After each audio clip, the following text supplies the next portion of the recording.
Hello and welcome to the Gifted Ed podcast. I am your host, Meghan McCarthy, clinical social worker. We are grateful for the opportunity to share this space with you today as we talk about the complexities of giftedness. Today we welcome Dr. Gwen Cooper to discuss the process of evaluating secondary schools for gifted learners. Gwen Cooper is the middle school head and secondary placement school director at Avery Coonley. She holds a doctorate in education and works individually with families to help guide them through the high school selection, registration, and/or application process to find the right fit for their gifted child. Welcome to the Gifted Ed podcast, Gwen. Hello. Thank you. And I'm excited to be here.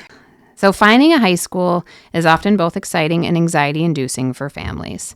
The whole process, particularly if you're considering a private or boarding school option, can frankly feel overwhelming and reminiscent of college application process. Moreover, there are so many different school options available, it's hard to know what might be the best fit for your child. So in starting this process with families, where do you usually begin, Gwen? So the best place to begin is by thinking about what you like about your current school environment or what you might want to change about your current school. So in thinking about where your child's at, does the current school feel too small? Does it feel too large? Does it feel just right? Do they like the focus of the institution? Does it have traditions and a rich history, or is it more of an innovative institution? Do they value specific sports or extracurriculars or theater or music? All of those things are really important to consider as you're looking at different institutions and what they offer. And then things that families might not immediately think about, but considering commute.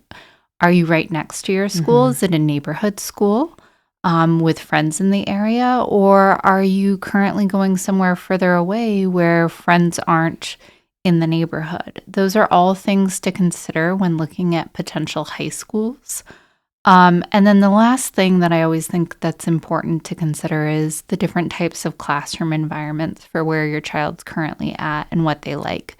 Do they thrive in small discussion-based classrooms? Or does that give them anxiety? Do they do better in a different classroom environment? So the way to narrow things down and to start by whittling down options for secondary school is to really think about where they're at and what they like and don't like in their current institution. And as you were kind of talking through those, sometimes I feel like in my personal family, we have this where it's like, well, my grandpa, my dad, my uncles, my aunt, you have that generational, this is where the blanks go, right? This is the family. Yes. This is the school that everyone in this family goes to. And I think there can be benefit to that because sometimes then you are very embedded in the school, in the culture, the teachers, like there's a very sense of community to begin with, which might impact fit anyway, right? Because you know who to go to for help, when, who to go to for what, which is not necessarily as like focused on the individual student, but it still might work too, depending on, I'm just thinking through like the generational family part too to this. Yes. And sometimes that can be really nice and really helpful. And sometimes students also find that they don't want to fit in that environment and they want to try something entirely new. Yep. Yeah, I can see that. Okay. So those are great questions, I think, to start reflecting on your child and possible interests that they have or different environments, but the types of schools that we have. Yeah, so there are so many different types of schools, and they all come with their different advantages or reasons why you might want to attend them. And for our students here, there's no right or wrong fit. It's really about where they feel most at home when they go visit a school. So when you're thinking about different school offerings, there's a whole wide array of things available to families. So there's public schools, which tend to be larger for most high schools. And even within that public school realm, there's specialized offerings. So things like in Illinois, we have the Illinois Math and Science Academy, which is a public school, but it's also a boarding school and requires an admission process. The same thing applies to Chicago public schools that have selective enrollment offerings. And those also require an application process and are very competitive to get into. Aside from our public school offerings, there are also parochial schools. So schools like St. Ignatius, Bennett, Fenwick, and then private day schools in the area that don't do boarding, such as Latin or University of Chicago Lab School or Francis Parker. And then we have boarding schools also. And some of the boarding in our area is relatively local, like Lake Forest Academy, that's in Illinois. But we also have boarding schools in neighboring states often that are appealing to families, such as Cranbrook or Culver Academies. All of those schools have different specialized offerings that are unique to the school. That's one of the great things about boarding schools. And additionally with that, what's really interesting about boarding schools that families don't often consider is the fact that they are also day schools for the most part. So while there is a boarding population, all of these schools, students can choose to be day students as well. So I think in looking, and for our listeners, if this is the first episode you're listening to or you've been following us for a while, we are located in Illinois. And so the schools that Dr. Cooper kind of mentioned are, some of them are in the western suburbs of Chicago or close to Illinois. But obviously we know boarding schools your child can go to regardless where you live.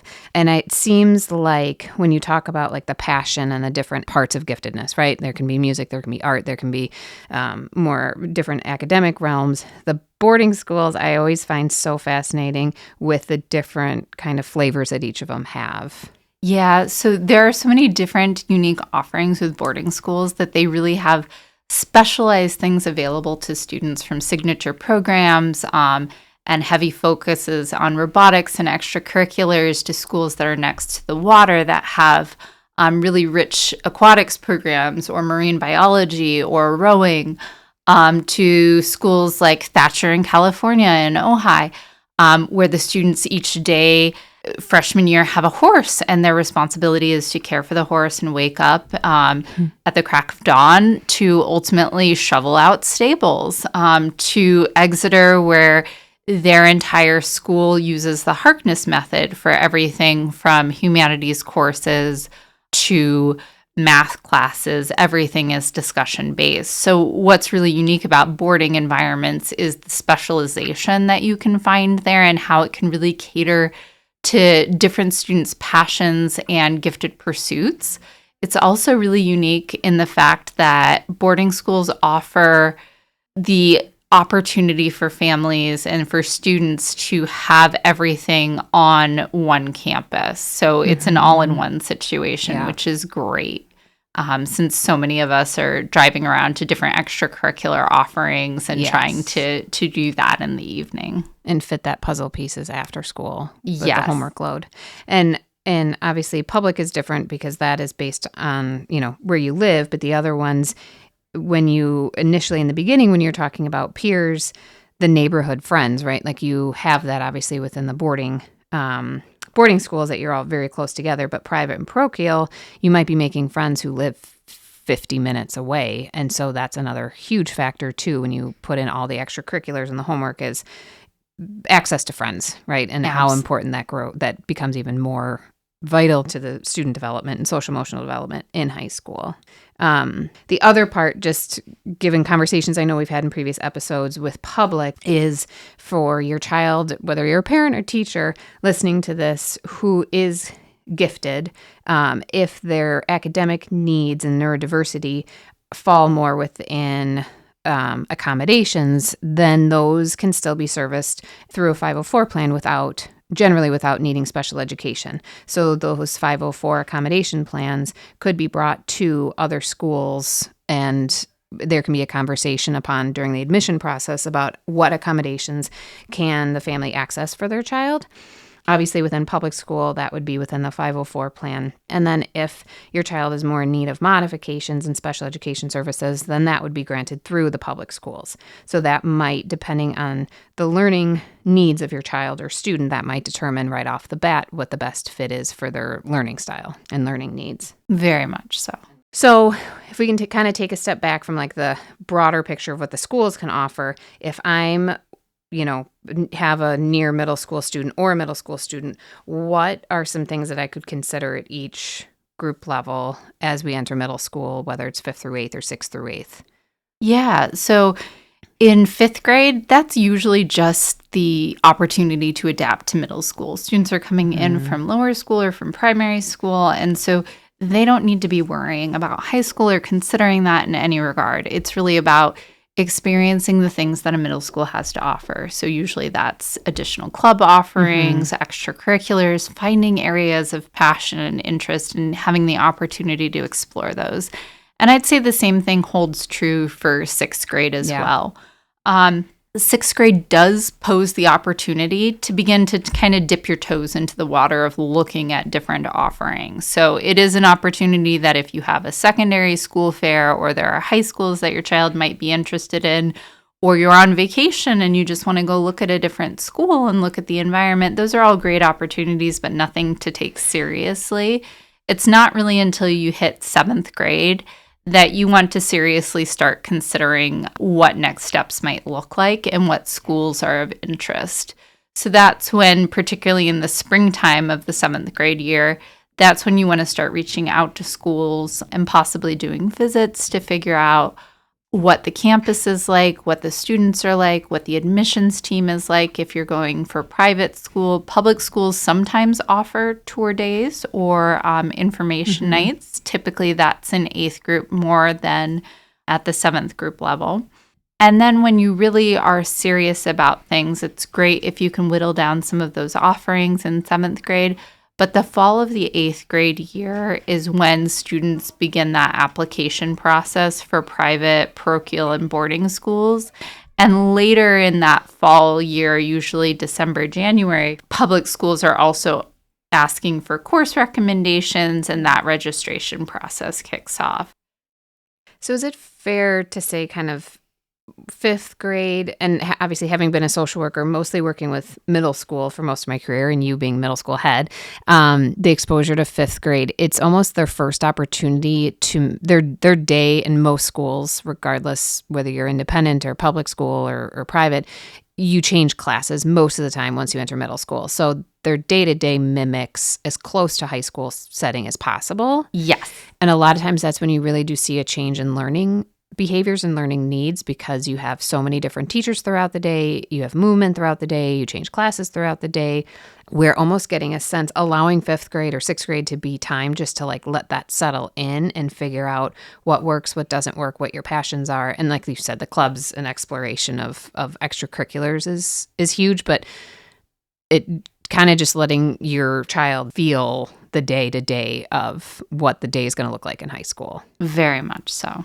And then I also like always when stakes are low, things just feel a lot more carefree and exploratory. And so maybe I did like that you said starting to think in 6th grade because the stakes are low. The pressure timeline isn't there. So you can kind of look at things a little bit more open potentially without the like, we need to figure this out now kind of a thing.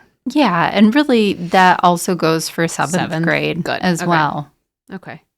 And then is there like, I know students will always ask, is there a grade of grades? Like, is there a term of grades, academic, like grades that are most important for high school? Yes. So, transcripts, that's what I'm trying to think. Almost all high schools request 7th grade grades for students. And most schools also typically request the first semester or trimester of 8th grade grades. Okay. Because I know students will always be like, what's most important? Yes. I think this is such a fascinating conversation because I think for some families where their child's going to high school might already just be dictated by where they live or where their family goes or financial reasons. And so some of it is already set in stone, but that doesn't mean you can't explore some of these topics and aspects with your child about like, what do they want to explore in high school? Where do they want to dive in? Where do they want to kind of put their time and energy with the fine arts or math or literacy or literature within the public school sector too? Absolutely. There are so many things to explore within public schools as well that it's really a great opportunity for students to delve into areas of passion. And oftentimes there are just an incredible array of offerings in terms of extracurriculars and even curricular opportunities for students within public schools. Mm-hmm. Well, thank you so much for your time and expertise in joining us today, and we are grateful for your insight. Thank you. It was my pleasure to be here.